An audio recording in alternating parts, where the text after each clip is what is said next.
नमस्कार. मी आणि अनिकेत आज चाललो आहोत वाळकेश्वर देवळात, ज्याला बाणगंगा मंदिर असेही म्हटले जाते. हे एक प्राचीन मंदिर आहे जे भगवान शिव यांना समर्पित आहे.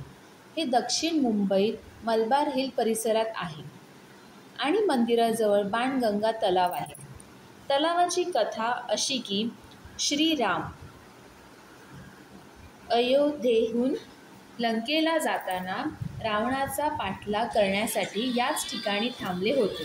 त्यानंतर भगवान रामांना शिवलिंगाची पूजा करण्याचा सल्ला देण्यात आला आणि लगोलग श्रीरामांनी लक्ष्मणांना सांगितले की तू जाऊन शिवलिंग घेऊन ये.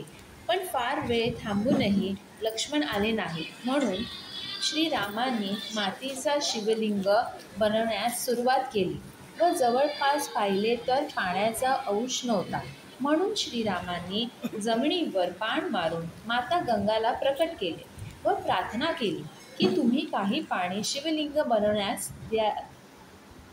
माता गंगांनी त्यांची प्रार्थना स्वीकारली व त्वरित तेथे त्या तलावाच्या स्वरूपात निर्माण झाल्या, म्हणून त्या तलावाला बाणगंगा असेही म्हटले जाते. मंदिरात 16व्या शतकात पोर्तुगालांनी मुंबईवरील त्यांच्या राजवटीत हे मंदिर उद्ध्वस्त केले. 1715 मध्ये मुंबईचे व्यापारी कामत यांच्यामुळे ते पुनर्बांधण्यात आले. मुख्य मंदिराची मोठ्या प्रमाणात पुनर्बांधणी करण्यात आली आणि बाणगंगा तलावाभोवती अनेक लहान मंदिरे बांधली गेली आहेत. 1860 पर्यंत मंदिरात जास्त गर्दी होऊ लागली आणि त्याभोवती 10 ते 20 इतर मंदिरे आणि 50 धर्मशाळा बांधल्या गेल्या. या व्हिडिओमध्ये तुम्ही पाहत असाल तर तुम्हाला मुख्य द्वार दिसत आहे. त्यात एक बाजूस श्री शांतादुर्गा देवी व एका बाजूस गणपती बाप्पांची स्थापना केली आहे व त्यांची पूजा दर दिवशी सकाळ व संध्याकाळी असते. तसेच इकडे भक्तांना पूजेचा प्रसाद जेवणाच्या स्वरूपात दिला जातो.